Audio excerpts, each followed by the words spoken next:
Un saludo para todos, me presento, mi nombre es Mariana Rodríguez, soy estudiante de la Facultad de Psicología quinto semestre en la Universidad Manuela Beltrán. Y el día de hoy vamos a tratar de un tema muy interesante como lo son los ansiolíticos y antidepresivos, abordando desde su farmacodinámica hasta su farmacocinética. Así que acompáñenme en este recorrido. En la actualidad, los trastornos de ansiedad y depresión son un problema de salud pública que afectan a millones de personas en el mundo, impactando todo su bienestar emocional y físico. Estas condiciones dificultan desde las relaciones, el trabajo y la calidad de vida. Hay varios enfoques terapéuticos y es importante resaltar que los medicamentos son fundamentales en este proceso.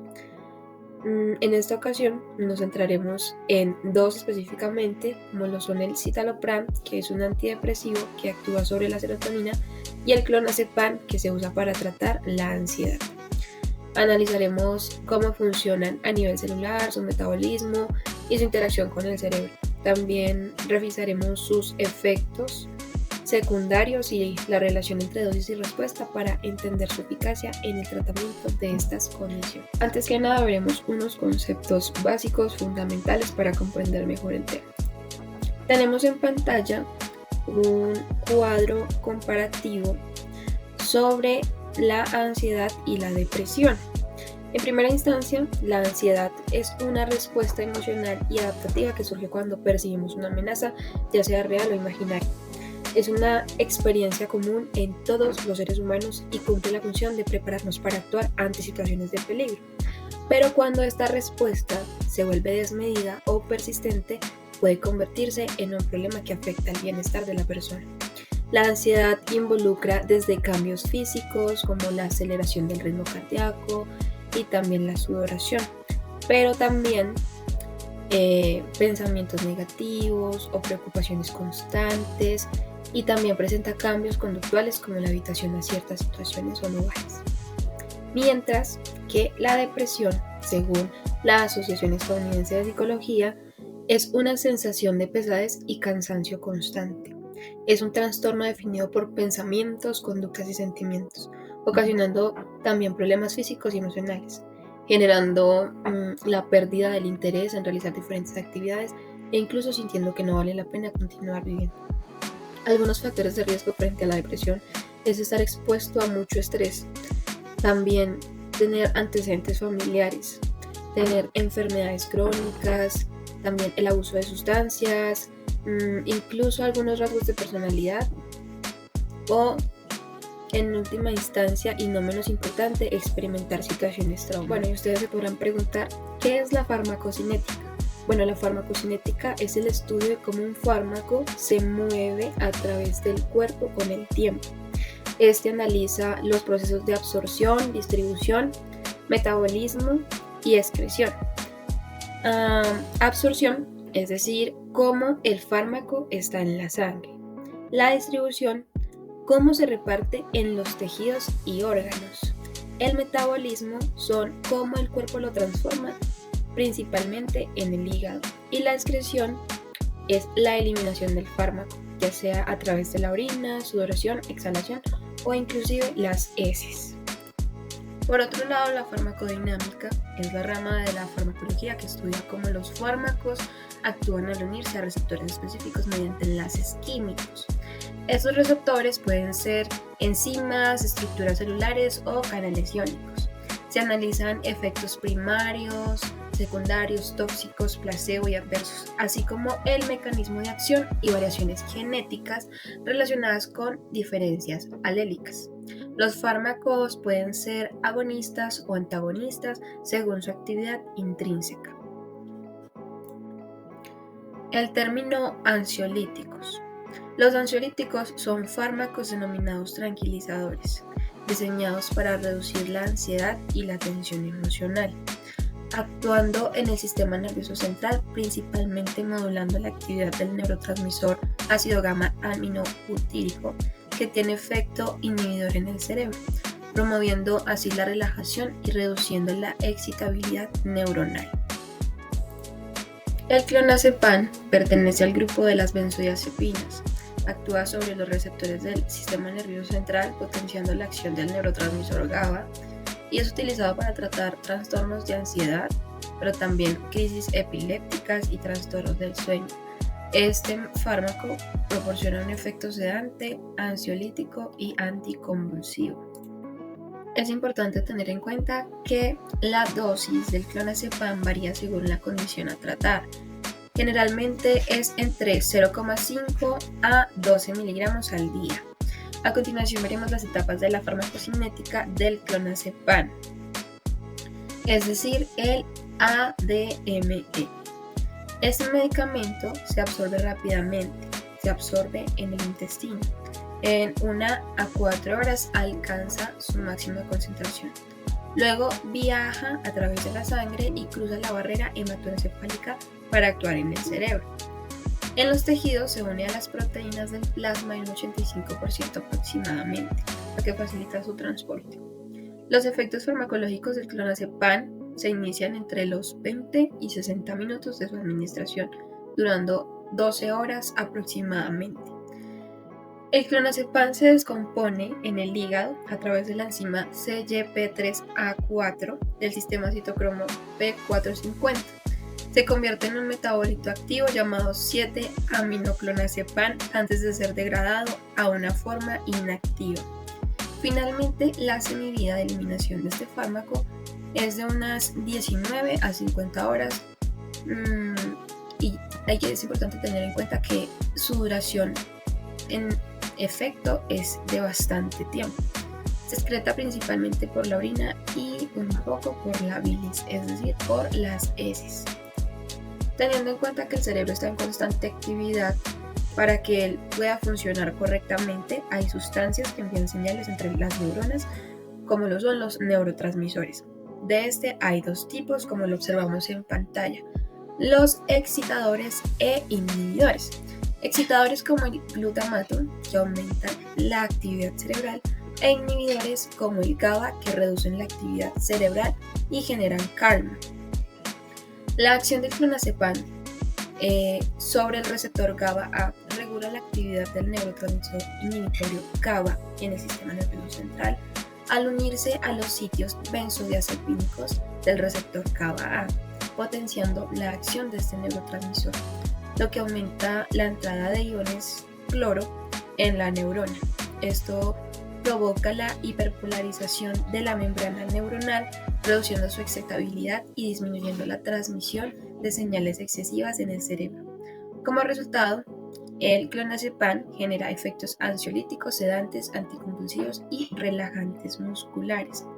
Es importante tener en cuenta que este medicamento no se debe usar en pacientes con depresión respiratoria, shock, coma o apnea del sueño. Se recomienda también precaución en personas que roncan regularmente. Este fármaco puede aumentar la salivación, lo que podría ser un problema en trastornos obstructivos respiratorios o esofágicos. Puede causar somnolencia y afectar actividades que requieran alerta. El consumo de alcohol en combinación con el clonazepam puede causar depresión respiratoria severa o incluso el coma. Un antidepresivo es un medicamento que, como lo indica su nombre, es utilizado para tratar la depresión. Estos fármacos actúan sobre los neurotransmisores del cerebro como la serotonina, la dopamina y la noradrenalina para mejorar el estado de ánimo y así estabilizar las emociones. El citalopram es un antidepresivo que pertenece a los ISRS, es decir, inhibidores selectivos de la recaptación de serotonina. Su función principal es aumentar los niveles de serotonina en el cerebro, una sustancia química que influye en el estado de ánimo.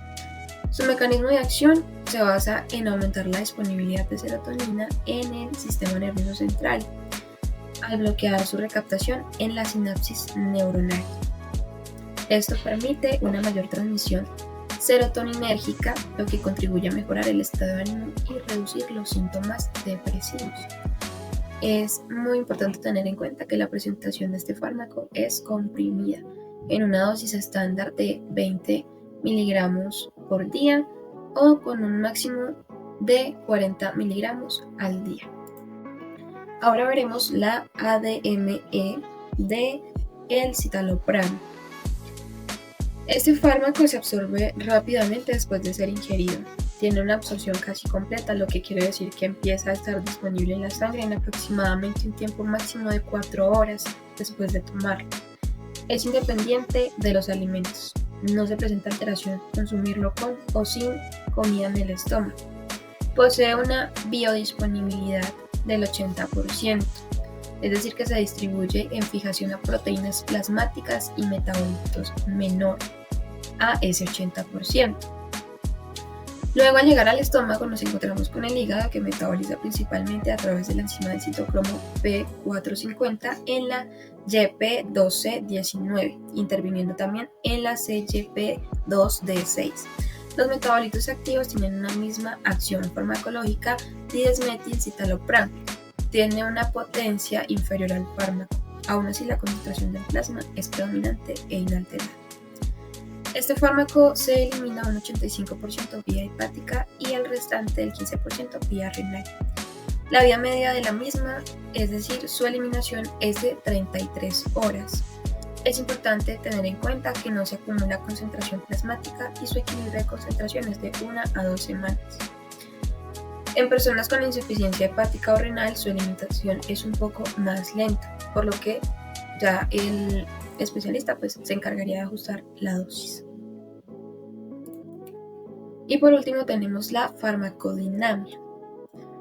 Al citalopram ser un inhibidor selectivo de la recaptación de serotonina, bloquea las recaptaciones de serotonina en las sinapsis neuronales, como lo mencioné al principio. Su mecanismo de acción consiste en aumentar la concentración de serotonina en el espacio sináptico, lo que permite una mayor estimulación de las neuronas que expresan receptores serotoninérgicos. Principalmente actúa sobre el transportador SERP, bloqueando y aumentando la serotonina disponible de la sinapsis, así como sobre los receptores 5-HT1A y 5-HT2A, ubicados en la corteza cerebral y el hipotálamo, cuya activación contribuye a la reducción de estrés. A diferencia de otros fármacos, el citalopram no afecta la noradrenalina, la dopamina ni el GABA. Sus efectos adversos pueden aparecer entre 1 a 2 semanas tras el tratamiento. Efectos adversos como cuáles, ya sean náuseas, insomnio, disfunción sexual, sudoración, riesgo cardíaco o somnolencia. Para concluir, el estudio de ansiolíticos y antidepresivos como el clonazepam y el citalopram destacan la importancia de conocer su proceso dentro del cuerpo, para así poder tener un buen uso seguro de los mismos. El clonazepam, es importante recordar que mejora el efecto del GABA reduciendo la actividad neuronal y causando sedación, mientras que el citalopram aumenta la serotonina en el cerebro, mejorando el estado de ánimo y aliviando la depresión. Aunque son importantes en el tratamiento de los trastornos de ansiedad y depresión, estos fármacos requieren de supervisión por sus efectos adversos y también por su riesgo a dependencia. Es esencial balancear la prevención de estos efectos secundarios, porque el consumo excesivo de los mismos puede ocasionar cierta dependencia que va a afectar el bienestar de la persona. La educación sobre estos medicamentos es muy importante. Siempre debemos estar informados. Así que si alguno de ustedes que me está observando en este momento consume alguno de estos medicamentos, por favor tenga muy en cuenta todas estas precauciones que se mencionaron dentro de mí. Y si llegaste al final de este video, muchas gracias por quedarte hasta este punto. Realmente es muy enriquecedor poder aprender cada día más de todos estos conceptos que son fundamentales dentro de la psicología y la psicofarmacología. Así que espero muy pronto nos podamos ver en un nuevo video. Chao, chao.